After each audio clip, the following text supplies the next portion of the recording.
Hello everyone, welcome back to Lakshya academy. और जैसा कि आप सभी जानते हैं कि हम यहाँ पे कर रहे हैं कॉमर्स का अपना crash course for UGC NET दिसंबर 2024 के लिए।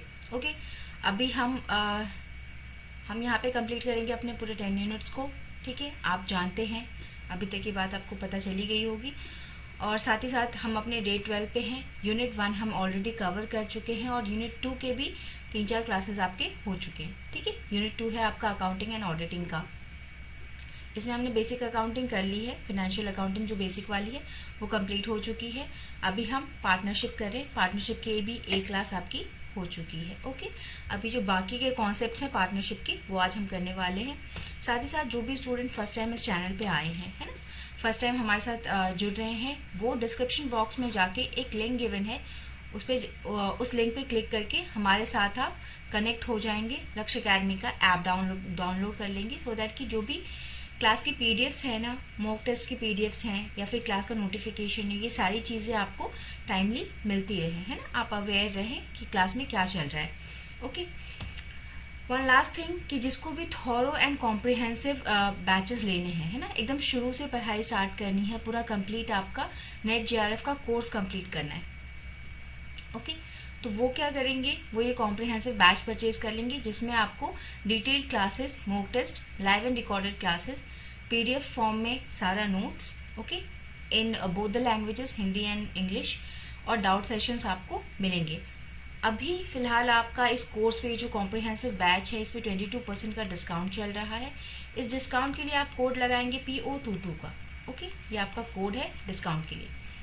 ओके, तो ये सारी बातें थी आपके कोर्स से रिलेटेड। अब आते हैं हम अपने क्लास पे। देखिए, अभी तक हमने कल क्या क्या कर लिया है कि पार्टनरशिप फॉर्म क्या होती है, उसके ऑब्जेक्टिव्स क्या होते हैं, डीड क्या होता है, अगर डीड ना बनाया गया हो, पार्टनरशिप एग्रीमेंट या डीड नहीं बनाया गया है, तो क्या क्या चीज़ें हम ध्यान रखेंगे, है ना, तब उस वक्त हम प्रॉफिट कैसे शेयर करेंगे, इंटरेस्ट ऑन ड्रॉइंग्स क्या होगा, इंटरेस्ट ऑन कैपिटल क्या होगा, ये सारी चीज़ें हमने देख ली। प्लस कुछ इम्पॉर्टेंट जो आपके सेक्शंस हैं, है ना, पार्टनरशिप एक्ट हमारा क्या था, पार्टनरशिप एक्ट 1932, है ना, तो इसके अंडर कुछ इम्पॉर्टेंट आपके सेक्शंस हैं जो पूछे जाते हैं, है ना, तो उन सेक्शंस को हमने डील किया और फिर हमने ये बेसिक चीज़ें हमने कल यहाँ पे डील की हुई हैं। अब हम आते हैं आगे के कॉन्सेप्ट्स पे। देखिए, जो आपका पार्टनरशिप एग्रीमेंट या पार्टनरशिप एक्ट जो है 1932, उसमें आपका पहले एक नॉर्मल पार्टनरशिप हुआ करती थी, बट अब इसका थोड़ा सा एडवांस वर्जन जाने की, एक इसका एडवांस वर्जन क्या है आपका LLP मतलब लिमिटेड लायबिलिटी पार्टनरशिप। ओके, ये थोड़ा सा सेफेस्ट वे है आपका पार्टनरशिप फर्म खोलने का। यहाँ पे क्या है कि आपकी जो लायबिलिटी होती है, मतलब जो भी इसमें साझेदार हैं, पार्टनर्स हैं, उनकी लायबिलिटी क्या होती है, उनका जो दायित्व होता है, देनदारी होती है, वो क्या है आपकी लिमिटेड हो जाती है ना। और ये जो LLP है आपका, जो लिमिटेड लायबिलिटी पार्टनरशिप है ना, सीमित देयता भागीदारी, इसका नाम ही इसको एक्सप्लेन करता है कि इसमें जो देयता होगी भागीदारों की, पार्टनर्स की, वो लिमिटेड होगी, है ना। जैसे कि हम बोलते हैं कि सेपरेट लीगल एंटिटी होती है, कि जो कंपनी की देनदारियां हैं वो कंपनी तक ही रहेंगी। ऐसा नहीं कि पार्टनर, अगर मान लीजिए कि ये टाटा का ही हम एग्जाम्पल ले लेते हैं, टाटा नहीं, चलिए इन्फोसिस का एग्जाम्पल लेते हैं।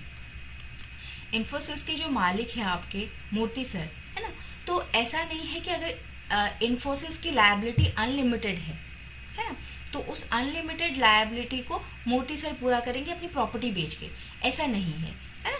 उनकी लायबिलिटी लिमिटेड है, जितनी कंपनी की देनदारियां हैं वो कंपनी ही पूरी करेगा, है ना। इसकी कमियां आप इस पर्सन से नहीं निकाल सकते, सेपरेट लीगल एंटिटी है। बिल्कुल यही कॉन्सेप्ट है आपका LLP का, है ना। जैसे कि पार्टनरशिप में पहले क्या है, जो आपका 1932 का जो एक्ट है, उसमें उसके तहत जो पार्टनरशिप बनेगी उसमें क्या है, अनलिमिटेड लायबिलिटी है आपकी पार्टनर्स की। मतलब अगर कंपनी को अगर किसी को 1 करोड़ रुपए देने हैं और वो बिजनेस से पूरा नहीं हो पा रहा है, तो जो उसके पार्टनर्स है ना, उनसे वसूला जाएगा। बट LLP जो है आपका, ये आपका कंपनी का और पार्टनरशिप का दोनों का कॉम्बिनेशन है। ओके, तो यहाँ पे क्या है, दोनों की अपनी सेपरेट लीगल एंटिटी है और जो पार्टनर्स हैं उनकी लायबिलिटी लिमिटेड है। ओके, तो सिर्फ यही कॉन्सेप्ट है आपका एलएलपी का, बस इतना सा मतलब है कि जो पार्टनर्स हैं उनकी लायबिलिटी जो है वो लिमिटेड होती है। अब चलिए देखते हैं इसके फीचर्स क्या होते हैं, इसकी विशेषताएं क्या क्या हैं। पहला, हम बात कर चुके हैं कि एक सेपरेट लीगल एंटिटी है। LLP and its partners are different. LLP आपकी अलग चीज है, मतलब एलएलपी एक पार्टनरशिप कंपनी है। ओके, कंपनी है एक पार्टनरशिप जिसकी अपनी एक सेपरेट लीगल एंटिटी है और वो पार्टनर से अलग है। Then minimum capital, minimum capital के बारे में एलएलपी में कुछ नहीं कहा गया है। ये डिपेंड करता है कि जिस पार्टनर को जितना पैसा बिजनेस में इन्वेस्ट करना है वो उतना पैसा उसमें इन्वेस्ट करेगा। ओके, तो मिनिमम कैपिटल के लिए कोई क्राइटेरिया नहीं है, आप यहाँ पे बाध्यता नहीं है आपको कोई। मिनिमम नंबर ऑफ मेंबर्स 2 होंगे, ऑब्वियसली 2 से कम पे पार्टनरशिप नहीं हो पाएगी। लेकिन मैक्सिमम नंबर के लिए एलएलपी में कोई प्रोविजन नहीं है, मैक्सिमम कितने भी हो सकते हैं। The most important point LLP का कि LLP are not required to audit, ये पूछा हुआ क्वेश्चन है। ठीक है, एलएलपी कब अपनी बुक्स का ऑडिट नहीं कराएगी। जैसे एलएलपी में हमने देखा था ना कि बहुत सारे अकाउंट्स हम बनाते हैं। प्रीवियस क्लास में हमने देखा कि हम यहाँ पे profit and loss appropriation account बनाते हैं, पार्टनर्स कैपिटल अकाउंट बनाते हैं, है ना।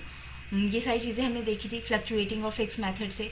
तो उन बुक्स का ऑडिट कराना जरूरी नहीं है एलएलपी को, अगर उसका टर्नओवर, उसका सालाना टर्नओवर जो है वो 40 लाख से कम है और जो कंट्रीब्यूशन है, जो पार्टनर्स का कंट्रीब्यूशन है वो 25 लाख से कम है। तो आपको अपने बुक्स की ऑडिट कराने की कोई जरूरत नहीं है अगर आपने एलएलपी में रजिस्टर्ड करा रखा है अपने पार्टनरशिप फर्म को। तो ओके, अगर वो 1932 के तहत है तो फिर बातें अलग हो जाएंगी। ओके, चलिए ये थी आपकी विशेषताएं। अब देखिए इसमें पार्टनरशिप में एक बहुत इम्पॉर्टेंट कॉन्सेप्ट है कि जैसे मान लीजिए ए बी सी 3 पार्टनर्स हैं बिजनेस में। ओके, और ये क्या करते हैं कि अपने बिजनेस में से कुछ अमाउंट बार बार निकालते हैं। ठीक है, बार बार मतलब मंथली निकाल सकते हैं, क्वार्टरली निकाल सकते हैं, ईयरली निकाल सकते हैं, है ना। मतलब हर महीने या हर 2 महीने पे 3 महीने पे वो क्या करते हैं, ड्रॉइंग करते हैं। ओके, मतलब बिजनेस से कुछ पैसा निकालते हैं। तो अगर देखिए 2 तरीके से वो निकाल सकते हैं, या तो वो प्रॉफिट में से पैसा निकाले, ओके, या फिर वो क्या करे अपने कैपिटल में से निकाले। तो मान लीजिए अगर ए जो बंदा है, ए जो पार्टनर है, वो अपने कैपिटल में से ही हर महीने पैसा निकालता है, ओके, तब तो कोई बात नहीं, उसको कोई इंटरेस्ट चार्ज नहीं होगा। लेकिन अगर क्योंकि वो उसका लाया हुआ प्रॉफिट है, उसका लाया हुआ कैपिटल है, सॉरी, तो अब उसका कैपिटल में से अगर वो बार बार निकालेगा तो उसका कैपिटल कम होता जाएगा, उसको उस पर कोई इंटरेस्ट नहीं देना है। मतलब आपका ही पैसा है, निकालिए, है ना। अगर आपने जमा करके रखा है तो आप निकालिए, आप खर्च करें, आपका कैपिटल कम होगा। बट वहीं अगर आप प्रॉफिट में से ड्रॉइंग करते हैं, है ना, मतलब मान लीजिए जो बार बार जो आप पैसे विदड्रॉ कर रहे हैं, ये हम यहाँ पे क्या कर रहे हैं, कैलकुलेशन ऑफ इंटरेस्ट हम निकाले ऑन ड्रॉइंग्स, मतलब आप बिजनेस में से जो पैसे निकाल रहे हैं, अगर आप प्रॉफिट में से निकाल रहे हैं तो प्रॉफिट तो तीनों का था, है ना। तो अगर आप किसी के शेयर में से, किसी के हिस्से में से पैसे निकाल रहे तो उसको आपको कुछ तो देना ही पड़ेगा, है ना। तो ये पूरा प्रॉफिट किसका था, ये फर्म का था, पार्टनरशिप फर्म का। आपने उसमें से पैसे निकाले तो अब आपको फर्म को क्या देना पड़ेगा, ये जो फर्म है आपकी पार्टनरशिप साझेदारी जो है, इसको आपको कुछ इंटरेस्ट पे करना पड़ेगा, है ना। आप उससे पैसे ले रहे हो, तो यही जो इंटरेस्ट है इसको हम कैसे निकाल सकते हैं। तो इसको निकालने के लिए आपके पास 2 मेथड्स हैं, एक है प्रोडक्ट मेथड और दूसरा है एवरेज पीरियड मेथड। ठीक है, दोनों को एक बारी बारी से देख लेते हैं। देखिए मान लीजिए कि अगर आप मंथ्स में पैसे निकालते हैं, जैसे हर 2 महीने पे, हर 3 महीने पे, महीने की पहली तारीख को, महीने की दूसरी तारीख को, ऐसे करके, या 15 तारीख को या 30 तारीख को, अगर आप मंथली बेसिस पे हर महीने पैसे विड्रॉ कर रहे हैं, ओके, तब आपको क्या करना है, तब आप कौन सा फॉर्मूला लगाएंगे इंटरेस्ट निकालने के लिए, आप लगाएंगे टोटल ऑफ प्रोडक्ट इनटू में rate of interest divided by 100 into में 1/12। अब ये टोटल ऑफ प्रोडक्ट क्या है, जैसे मान लीजिए कि 3 महीने उसने लगातार पैसे निकाले, हम 3 महीनों का लेते हैं, जनवरी, फरवरी, मार्च, ठीक है, 3 महीने उसने बिजनेस से पैसे निकाले। एक महीने निकाला उसने 2000 रुपये पहले महीने, फिर दूसरे महीने निकाला 3000 रुपये, चौथे महीने निकाला उसने 5000 रुपये, ओके। तो देखिए 3 मंथ्स का निकाला है इसने, चलिए पूरे का कर दीजिए। अगर इसने 3 पूरे का निकाला है, अगर दिसंबर तक निकाला है, ओके, जनवरी से लेके, और 1 तारीख को वो निकाल लेता है, तो क्या है, देखिए फर्स्ट मंथ के लिए अगर आप इंटरेस्ट निकालने जाएंगे तो वो आपका क्या हो जाएगा, प्रिंसिपल अमाउंट उसने कितना निकाला है, 2000 रुपये, और मान लीजिए 6% का रेट है, तो हम क्या करते हैं, प्रिंसिपल PRT आपका फॉर्मूला होता है इंटरेस्ट निकालने का, principal into rate into time divided by 100। तो यहाँ पे क्या करेंगे आप, ये प्रिंसिपल कितना है, कितना पैसा उसने निकाला जनवरी में, 2000 रुपये, ओके, रेट क्या है 6% का, और टाइम क्या है 12/12, क्योंकि उसने 12 महीनों तक निकाला है, तो 12/12 का मतलब क्या 1 है ना। तो आप इस तरीके से क्या है हर महीने का इंटरेस्ट निकालते हैं। लेकिन अगर इसी को हम प्रोडक्ट कर दें, जैसे यहाँ पे 1 है, इसको हम 2 से मल्टीप्लाई कर देंगे, ओके, फिर यहाँ पे क्या है, यहाँ पे 11 मंथ्स के लिए आ जाएगा, 11/12 मंथ, तो हम क्या करेंगे, ये जो 3000 है इसको 11 से मल्टीप्लाई कर देंगे, ओके, और फिर ये जो सारा हमारा जो आएगा मल्टीप्लाई करके उसको लास्ट में हम ऐड कर लेंगे, इसी को हम क्या बोल रहे हैं, टोटल ऑफ प्रोडक्ट, ओके। तो टोटल ऑफ प्रोडक्ट इनटू में रेट, जैसे मान लीजिए अगर ये हमारा आ जाता है, फॉर हम कैलकुलेट नहीं कर रहे हैं यहाँ पे, मान लीजिए कि ये हमारा आ जाता है 70,000 रुपये, ओके, इसको फिर हम इंटू कर देंगे, जो हमारा रेट है 6% डिवाइडेड बाय 100, और क्या है 12 तो हमारा मंथ का है, अगर मंथ्स में दिया है तो डिवाइडेड बाय 12 कर देंगे, इसको सॉल्व कर लेंगे, आपका इंटरेस्ट आ जाएगा, ओके। इसी तरीके से अगर डेज में दिया है तो 1/365 कर देंगे, क्योंकि वो डेज में है, तो हमारे पास टोटल डेज कितने होते हैं, 365 दिन होते हैं, और वहाँ पे क्या है आपका, अगर डेज में दिया हुआ है तो आप ये फॉर्मूला यूज करेंगे, बाकी सारी चीजें सेम रहेंगी, बस अपॉन में क्या आ जाएगा 1/365। अगर मंथ्स की बात है तो 1/12, और डेज की बात है तो क्या है ये 365, ओके। अब देखिए एक दूसरा आता है एवरेज मेथड, वो तो प्रोडक्ट मेथड था कि वहां पे हम क्या करते हैं कि टाइम और अमाउंट का प्रोडक्ट कर देते हैं। प्रोडक्ट किसका, टाइम एंड अमाउंट का। प्रोडक्ट मेथड में हम प्रोडक्ट किसका लेते हैं, टाइम इंटू अमाउंट विड्रॉन, जितना भी अमाउंट निकाला गया है, ओके, फिर सबका सम कर देंगे इंटू रेट एंड 1/12 से उसको डिवाइड कर देंगे। अब देखिए एवरेज मेथड क्या कहता है कि अगर देयर इज रेगुलर ड्राइंग, मतलब अगर हर महीने हम नियमित रूप से, चाहे वो 4 महीने के लिए हो, 6 महीने के लिए हो, 7 महीने के लिए, कितने भी महीने के लिए हो, अगर हम रेगुलर ड्राइंग कर रहे हैं रेगुलर बेसिस पे, और regular amount as well as the amount of drawing और time interval between the 2 drawings are uniform, एक तो हम एकदम रेगुलर बेसिस पे पैसे निकाल रहे हैं, और जैसे कि मान लीजिए अगर जनवरी को हमने 1 तारीख को पैसा निकाला तो फरवरी में भी हम 1 तारीख को निकालेंगे, और अमाउंट भी सेम रखेंगे। जैसे मान लीजिए 1000 रुपये निकाले, जनवरी में भी 1000 रुपये निकाले 1 तारीख को, फरवरी में भी 1 तारीख को 1000 रुपये निकाले, और दिसंबर तक हम ऐसा ही कर रहे हैं, पूरे साल हमने यही एक्टिविटी की। यहाँ पे क्या है, 2 कंडीशंस पूरी होनी चाहिए एवरेज वाले में, कि एक तो रेगुलर ड्राइंग होना चाहिए, दूसरा amount of drawing and interval between the 2 drawings are uniform, दोनों के बीच में अंतराल सेम है ना, 30 दिन का अंतराल, ऑन एन एवरेज 30 दिन का अंतराल है, पूरे 1 महीने पे हमने पैसे निकाला। फिर मार्च में जब निकालेंगे तो भी 1 तारीख को निकालेंगे और 1000 रुपये ही निकालेंगे। तो अमाउंट और गैप बिटवीन द टाइम दोनों अगर यूनिफॉर्म रहे, बदले ना, तो हम एवरेज मेथड लगाते हैं। अब इसमें क्या आता है कि टोटल ड्राइंग हमने कितनी करी, ये 12 महीने तक चला, तो यानी कि 12,000 हमने निकाले होंगे, इनटू रेट ऑफ इंटरेस्ट 6% मान लेते हैं यहाँ भी, and average period divided by 2। मतलब अगर मान लीजिए कि इसने अगर 5 महीनों तक निकाला, 3 मार्च अप्रैल मई, ओके, मई तक 5 महीने हो गए, तो हम इस 5 महीनों का क्या करेंगे, एवरेज निकाल देंगे। तो एवरेज जैसे हम सिंपली निकालते हैं, देखिए यहाँ पे फॉर्मूला भी है कि month left first and month left last, यानी कि आपका क्या है, ये पहला मंथ और ये दूसरा मंथ, टोटल हमारे पास सिंपली हम निकालेंगे, 5 महीनों का लिया है, 5 डिवाइडेड बाय 2, तो 2.5, ओके, तो ये हमारा आ जाएगा 2.5/12, ओके। ये हमारा क्या है, एवरेज मेथड, ये हम कब लगाते हैं? जब रेगुलर ड्राइंग हो, एक फिक्स अमाउंट निकाला गया हो और फिक्स इंटरवल पे निकाला गया हो, तब हम एवरेज मेथड आपका लगाते हैं। ओके, ये न्यूमेरिकल्स के साथ अगर करेंगे तो ज़्यादा कॉन्सेप्ट क्लियर होगा। अगर आपको चाहिए होगा इसका अगर डिटेल क्लास, तो आप क्लास के बाद ना जो आपका कमेंट सेक्शन होता है वहाँ पे कमेंट कर दीजिएगा, तो इसका एक डिटेल क्लास भी ला देंगे हम। ओके, अभी के लिए बस इतना ध्यान रखें कि प्रोडक्ट मेथड होता है और एवरेज मेथड होता है इंटरेस्ट ऑन ड्राइंग निकालने के लिए।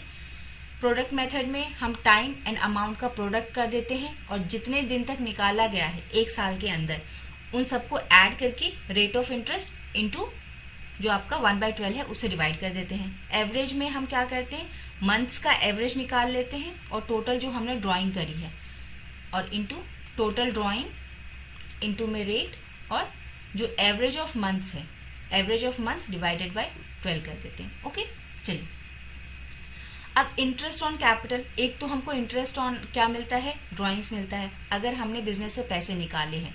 ओके, ड्राइंग्स पे हमको मिलता है, और दूसरा हमको इंटरेस्ट ऑन कैपिटल मिलता है।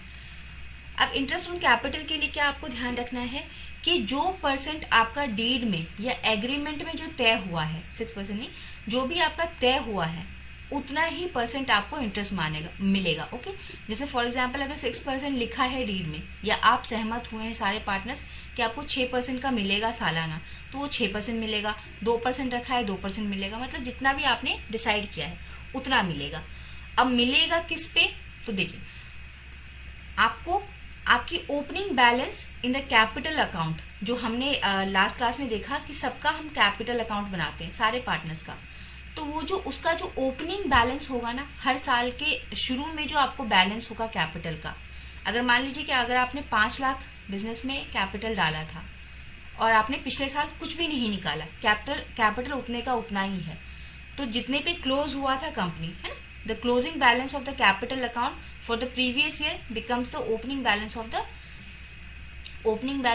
Capital account. जितने पे आपने बंद किया था, आपने उसमें से ना पैसे निकाले ना डाले, तो वो क्या है, वही आपका ओपनिंग बैलेंस होता है, और उसी ओपनिंग बैलेंस पे आपको क्या है, इंटरेस्ट मिलता है।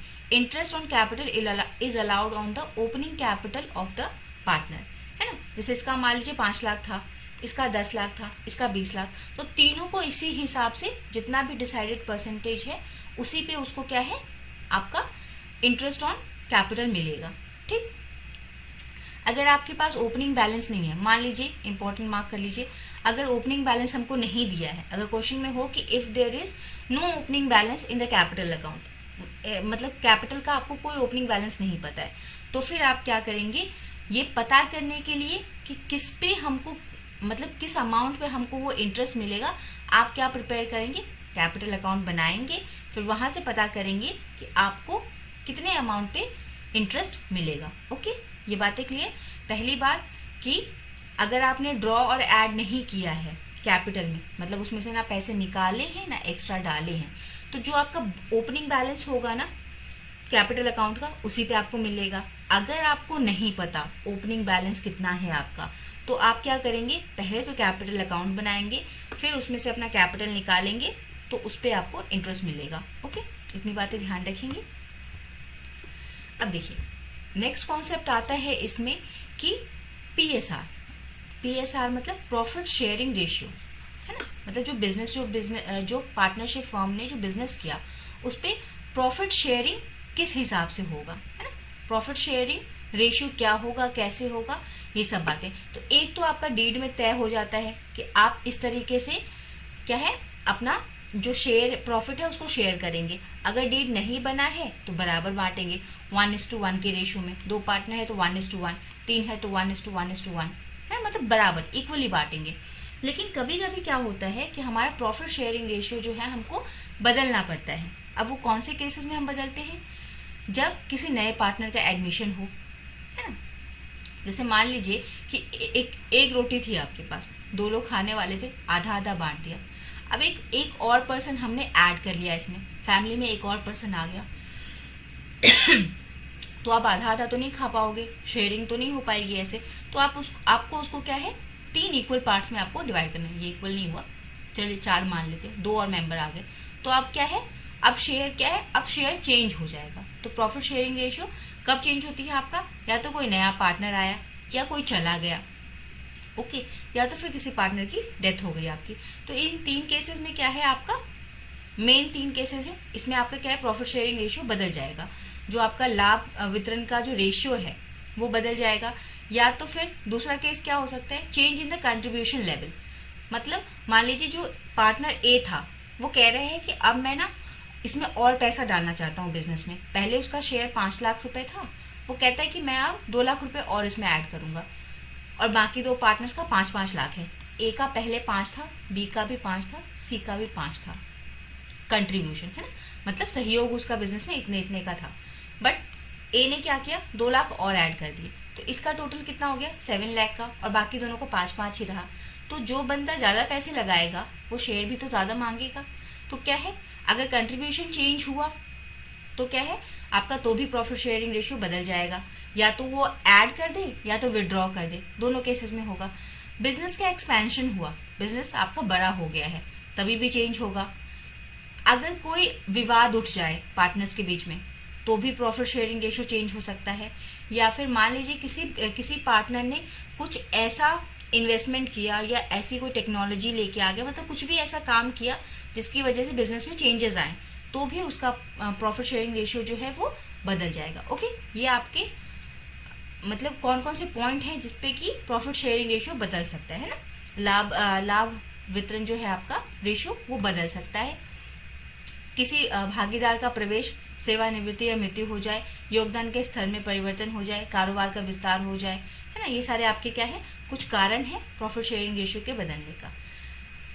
ओके, अब देखिए 2 बातें आती हैं। एक तो आता है कि आपका एग्जिस्टिंग पार्टनर्स, जो पहले से पार्टनर्स है उन्हीं के बीच में चेंज हो रहा है। जैसे हमने अभी देखा ABC वाला कि उसका 5 लाख कंट्रीब्यूशन था, 2 लाख और ऐड किया, तो उसका प्रॉफिट शेयरिंग रेशियो बदल गया। तो अगर ऐसा होता है तो क्या होगा कि एक पार्टनर को गेन होगा और दूसरों को लॉस होगा। जैसे यहाँ पे 5:5 था, तो रेशियो क्या था, 1:1 का था, है ना, 1:1 का था, बराबर बांट रहे थे। बट अब क्या है, यहाँ पे चेंजेस होंगे। इसको क्या होगा, ए को गेन होगा, फायदा हो जाएगा, ज्यादा प्रॉफिट मिलेगा। और इन दोनों को, अगर इसको फायदा हुआ है तो वो फायदा कहाँ से आया, बी और सी में से आया। तो इसने गेन किया और इन दोनों ने क्या किया, सेक्रीफाइस किया। ओके, यहीं से आपका सेक्रीफाइसिंग रेशियो का कॉन्सेप्ट आता है कि सेक्रीफाइसिंग रेशियो जो होता है वो क्या होता है आपका, old ratio minus new ratio. Okay, जैसे यहाँ पे देखिए बनेगा 7, 5, 5, है ना, तो 10, 17, ए का जो आएगा आपका 7/17 आएगा, बी का 5/17 आएगा, सी का भी 5/17 आएगा। ओके, ये सिंपल तरीका है। अगर डिटेल क्लास करनी है तो आप बता देंगे, वैसे ये सब बेसिक है, आप खुद से भी, आप सब अभी तक जान ही गए होंगे कि हमारा टैगलाइन क्या है, कि थोड़ी सी हमारी एफर्ट, बाकी आपका डेडिकेशन, है ना। तो आप या तो खुद से कॉन्सेप्ट लगा ले, अगर फिर भी समझ में नहीं आता है जाके खुद से बुक्स वगैरह देखें, अगर नहीं आता है तो बताएंगे। तो ये जो न्यूमेरिकल वाला पोर्शन रहता है आपका, है ना, जिसको डिटेल थोड़ा एक्सप्लेन करना है, आपका ड्राइंग ऑन कैपिटल और ये क्या है आपका प्रॉफिट शेयरिंग रेशियो, दोनों हम कवर कर लेंगे वहाँ पे। ओके, यहाँ पे थोड़ा टाइम का हमारे पास क्राइसिस है, क्योंकि हमारा है क्या कि मतलब शॉर्ट टाइम में आपको ज़्यादा चीज़ें कवर करवा दी जाए, रिवीजन पॉइंट ऑफ व्यू से हम कर रहे हैं ना। अब देखिए, जब हमारा प्रॉफिट शेयरिंग रेशियो चेंज होता है तो हमको क्या क्या चीज़ों को रिव्यू करना पड़ता है, दोबारा से देखना पड़ता है, उसकी वैल्यूएशन दोबारा से करनी पड़ती है। एक तो आप गुडविल में चेंजेस आएंगे, रिजर्व्स एंड एक्यूमुलेटेड प्रॉफिट्स में आएंगे, जो भी आपने प्रॉफिट, जो पिछला प्रॉफिट है उसमें बदलाव आएगा, profit and loss on revaluation of asset and liability, परिसंपत्तियों और देनदारियों का पुनः मूल्यांकन पर लाभ और हानि, है ना, उस पर क्या लाभ हुई क्या हानि हुई वो देखना, और पूंजी का एडजस्टमेंट ऑफ कैपिटल को हम फिर से एडजस्ट करेंगे। इतनी सारी चीजें, जब भी आपका प्रॉफिट शेयरिंग रेशियो चेंज होगा तो ये 4 चीजें भी आपकी बदलेंगी, revaluation, profit, reserves and accumulations, goodwill and capital, ये 4 चीजों में फिर से बदलाव किया जाएगा। देन देखिए, जब आपका एडमिशन ऑफ पार्टनर होता है, पार्टनरशिप में जब नया पार्टनर आता है तो वहां पे क्या क्या चीजें आएंगी, एक तो एग्रीमेंट होना चाहिए, बिजनेस फिर से बिजनेस का फिर से पुनर्गठन होगा, क्योंकि 4 चीजें हमने देखी ना अभी बदल जाएंगी। गुडविल बदल जाएगा, रिजर्व्स एंड एक्यूमुलेशंस पे असर पड़ेगा, आपका कैपिटल का एडजस्टमेंट होगा। ओके, ये सारी चीजें क्या है बदल जाएंगी, तो पूरा का पूरा पुनर्गठन हो जाएगा आपका फर्म का। प्रॉफिट शेयरिंग रेशियो तो पक्का से चेंज होगा, असेट्स एंड लायबिलिटी का रिवैल्यूएशन होगा, और distribution of profit and reserve ये हम देख चुके हैं। एक देखिए, एक इंपॉर्टेंट यहाँ पे नोट है आपके लिए, कह रहा है कि on admission of partner the decrease in value of assets, अगर वैल्यू ऑफ असेट्स में कमी आती है, कोई नया पार्टनर आया और जब हमने दोबारा से अपने पूरे असेट्स का रिवैल्यूएशन किया और वो हमको कम मिला, पहले से हमको घटा हुआ मिला, तो वो क्या होगा, this will be debited to your profit and loss adjustment account. तो profit and loss adjustment account जो बनाएंगे उसमें ले जाके हम वो घटे हुए मूल्य को डेबिट कर देंगे। और अगर इंक्रीज आता है तो भी वो डेबिट होगा, लेकिन कहाँ पे डेबिट होगा, टू द असेट्स अकाउंट। ठीक है, ये आया हुआ क्वेश्चन है, इसको एकदम से ध्यान रख लेंगे आप। ओके, देन आपका लास्ट डिसोल्यूशन का पार्ट है। डिसोल्यूशन का जो आपका कॉन्सेप्ट है कि जब पार्टनरशिप फर्म में कोई हमारे लिए डिसोल्यूशन पे, मतलब मान लीजिए जो लॉसेस हुए हैं ना, जब कंपनी हमारी खत्म हो रही है, बंद हो रही है फर्म, तो उस वक्त जो लॉसेस हैं उसको सेटल कैसे किया जाए। प्रॉफिट में तो शेयर सब कर लेते, लॉसेस में अब जब फर्म इंसॉल्वेंट हो रही है, डिसॉल्व हो रही है, तो लॉसेस को कैसे सेटल किया जाएगा। तो इसके लिए आपका गार्डनर वर्सेस मोरे का आपका रूल आया था। ये कब का केस है, ये 1903-1904 का केस है। ओके, ये केस स्टडी है जिसमें कि आपको बताया गया है कि जो अगर लॉसेस हैं तो उसको कैसे सेटल करेंगे आप। देखिए, ये किस केस में अप्लाई होता है, ये आपका अप्लाई होगा जब पार्टनरशिप डिसॉल्व हो रही है, आपका वन और मोर पार्टनर्स आर इंसॉल्वेंट, या तो डिसॉल्व हो गई, या तो एक या एक से अधिक इंसॉल्वेंट हो गए, दिवालिया हो गए।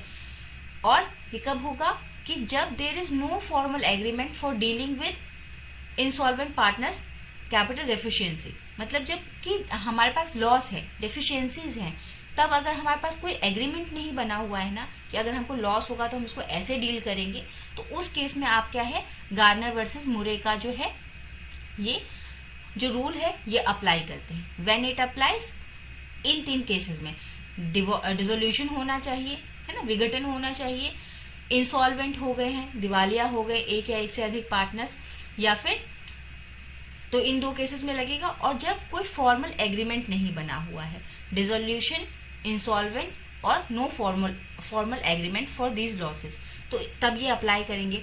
कब अप्लाई नहीं करेंगे, दूसरी बात आती है कि अप्लाई तो करेंगे इन केसेस में, लेकिन अप्लाई कब नहीं करना है हमको, जब आपके पास पहले से एक फॉर्मल एग्रीमेंट हो, आपको पता हो कि अगर आपने पहले जब कंपनी आप बना रहे थे तभी आपने सोच लिया कि अगर हमारा लॉस होगा, हम में से कोई डिसॉल्व, मतलब हम में से कोई इंसॉल्वेंट होगा, दिवालिया होगा, या फिर हमारी कंपनी डिसॉल्व होगी, तब जो लॉसेस होंगे उसको हम इस तरीके से बांट लेंगे।